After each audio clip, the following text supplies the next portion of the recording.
Hola, ¿cómo les va? Mi nombre es Gabriela Medina, soy magíster en educación inclusiva. Voy a estar con ustedes en el curso de TDAH, trastorno por déficit de atención e hiperactividad y manejo de las emociones. Este curso va a tener una duración de 3 meses. Vamos a tener 12 encuentros asincrónicos en los cuales vamos a estar hablando de los siguientes temas. ¿Cuáles son los objetivos que están planificados dentro del programa que ustedes van a recibir? Lo siguiente, que ustedes puedan reconocer cuáles son primero los distintos factores nucleares que tiene el trastorno por déficit de atención e hiperactividad. Inatención, hiperactividad e impulsividad.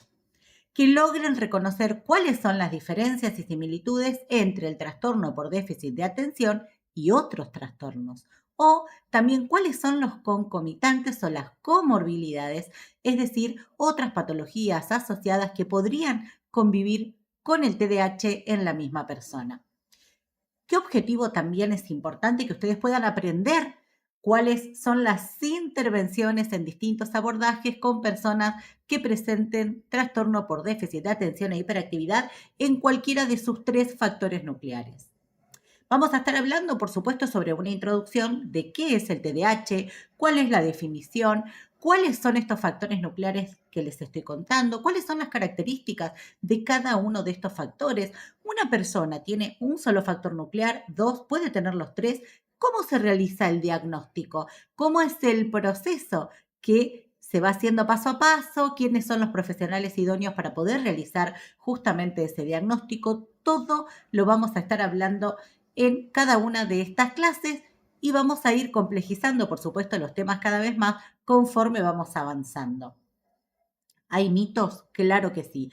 Hay mitos y realidades, vamos a estar confrontándolas también en este curso. ¿Cómo afecta la vida cotidiana a una persona que presenta trastorno por déficit de atención e hiperactividad en cualquiera de sus factores nucleares o los combinados? Cómo también es importante aprender el manejo de las emociones. Primero, para poder aprender el manejo de las emociones, tenemos que saber qué es una emoción, cuáles son las emociones básicas según Paul Ekman. Vamos a estar hablando cuáles son manifestaciones emocionales por alguna cuestión de la vida, suceso, evento, y cuáles son aquellas que podrían derivar o podrían estar un poquito más intensas debido a las características o esta condición de base que podría tener una persona que es el TDAH. Vamos a comprender sobre las emociones, vamos a aprender, vamos a hablar también de otros trastornos de conducta que pueden aparecer y que se pueden solapar o confundir con algunas características del trastorno por déficit de atención e hiperactividad. Hablamos de las emociones, las tengo que conocer, las tengo que reconocer, las tenemos que identificar y saber cuál es la importancia del reconocimiento de las emociones. Hay alguna diferenciación entre la regulación emocional en personas con TDAH y otras que no tienen esta condición. Y también vamos a estar aprendiendo sobre estrategias para el manejo justamente de las emociones. ¿Qué son las emociones negativas? ¿Cuáles son las positivas? ¿Cuáles son las básicas? ¿Por qué es importante conocerlas? Preguntas como, ¿está mal si estoy triste llorar?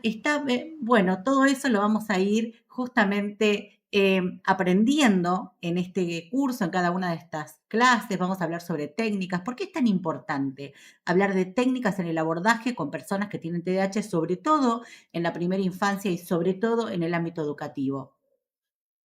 ¿Qué son las pausas activas? ¿Por qué es tan importante realizar pausas activas cuando la atención es sostenida por mucho tiempo? Mucho tiempo para una persona que tiene trastorno por déficit de atención en cualquiera de los factores nucleares o combinados, 20 minutos de atención dirigida es un montón. ¿Qué son las funciones ejecutivas superiores? ¿Qué le pasa a una persona que tiene TDAH en las funciones ejecutivas superiores? En la memoria, memoria a corto y largo plazo, memoria de trabajo, la atención, la percepción, planificación, ejecución de las tareas. Todo esto vamos a estar primero aprendiendo las definiciones y características de cada una de estos factores que acabo de nombrar, que son fundamentales, y luego cómo repercute en la vida diaria de una persona que tiene alterada cualquiera de estas funciones por tener la condición del TDAH. Vamos a estar hablando también de cómo se puede resolver conflictos, la resolución de los conflictos, la regulación emocional, las habilidades sociales y de comunicación. ¿Qué sucede aquí? ¿Hay técnicas de autocontrol y de autorregulación que podamos aprender? Claro que sí, para poder justamente transmitir a nuestros niños, adolescentes y, ¿por qué no?, adultos que no fueron diagnosticados o que sí fueron diagnosticados y que hoy en la vida adulta están teniendo algún problemita, algún conflicto y pueden tener herramientas para abordar y mejorar su calidad de vida.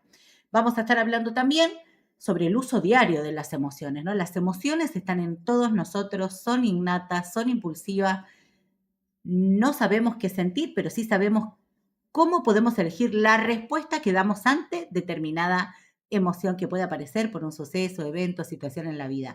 No puedo esperar quizás algo que me asombre, pero sí puedo decidir, o algo que me enoje, pero sí puedo decidir cómo es la manera en la que voy a dar respuesta a eso que estoy sintiendo. Así es que poder vehiculizar estas emociones, poder buscar métodos, metodologías, estrategias para poder vehiculizar, es decir, sacar de adentro hacia afuera esto que me está quizás bloqueando. Las emociones son energías y como tales deben estar en movimiento. Energía que se queda estática, quieta en mi cuerpo, no se enferma. El cerebro cumple un rol y un papel fundamental justamente en el manejo de las emociones y también tenemos que entender que no es lo mismo el manejo de las emociones en niños que en adolescentes. Hay un proceso biológico, neurobiológico, que tiene un cambio fundamental y rotundo. ¿Qué pasa con las hormonas? ¿Qué pasa con toda nuestra red neuronal en la adolescencia y en la adultez también? Con este gran cambio vamos a hablar de neurotransmisores. ¿Cómo se conectan nuestras neuronas en nuestro cerebro, en nuestro sistema nervioso central para poder hacer sinapsis cuando estamos aprendiendo, cuando estamos pensando, cuando estamos gestionando alguna de las emociones o cualquier cuestión de la vida diaria? Los conectores se llaman neurotransmisores. Hay un cambio orgánico, químico, cerebral en la adolescencia en la que pone como papel fundamental y que está en juego justamente estos neurotransmisores, que es la dopamina, que es la serotonina, que es la noradrenalina y que es el cortisol. ¿Por qué es tan nombrado el cortisol? Y funciona como la alerta roja, ¿no? Del factor estresor o del estrés que estamos sintiendo o que sienten nuestros chicos, chicas, hijos, alumnos en la sociedad, niños y adolescentes. Los adultos también, por supuesto. Vamos a aprender a conocerlos, reconocerlos, gestionarlos y cómo podemos generar a través de distintas técnicas, metodologías, justamente esos neurotransmisores que causan bienestar y placer y bajar esos que nos causan claramente estrés y sobre todo los chicos ante un proceso de atención, por ejemplo, que no puede ser sostenida. O la hiperactividad, esta necesidad impulsiva de movimiento. La impulsividad y la hiperactividad, si bien parecen parecidas, justamente tienen características propias e individuales y dan como respuesta o resultado situaciones similares, pero que la base para poder controlarlas, gestionarlas y moderarlas son claramente diferentes. Los voy a estar esperando. Tenemos mucho de qué hablar sobre el trastorno por déficit de atención e hiperactividad. ¿Por qué tiene tanta implicancia en la vida diaria? ¿Por qué hay personas que sufren? Hay personas que no fueron diagnosticadas de niños y hoy en la vida adulta se reconocen en hijos que están siendo diagnosticados y que ellos pasaron por lo mismo. ¿Por qué impacta emocionalmente, académicamente? ¿Por qué también la gente que no ha sido diagnosticada en alguna época de su vida, por ejemplo, tuvo deserción escolar, por no poder prestar atención, por no poder sostener los aprendizajes? Hablé de las funciones ejecutivas, están también ahí como en agenda para poder atender. Vamos a aprender un montón, vamos a aprender muchísimo sobre el trastorno por déficit de atención e hiperactividad. ¿Qué nos dice el DSM-5, que es el manual de la Asociación Americana de Psiquiatría? ¿Por qué hay niveles y por qué hay tipos y subtipos? Todo esto lo vamos a estar compartiendo en este curso que tiene 12 encuentros. Van a ser totalmente asincrónicos. Vamos a estar compartiendo con ustedes cada uno de los temas y también material de apoyo para que continúen la lectura y que vaya reforzando ese encuentro virtual a través de los videos que vamos a tener.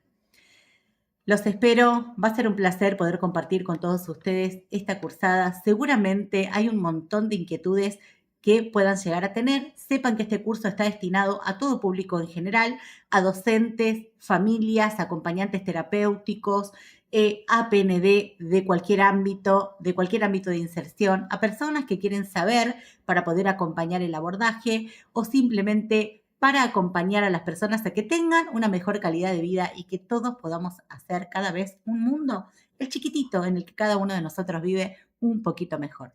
Te espero, no te lo podés perder.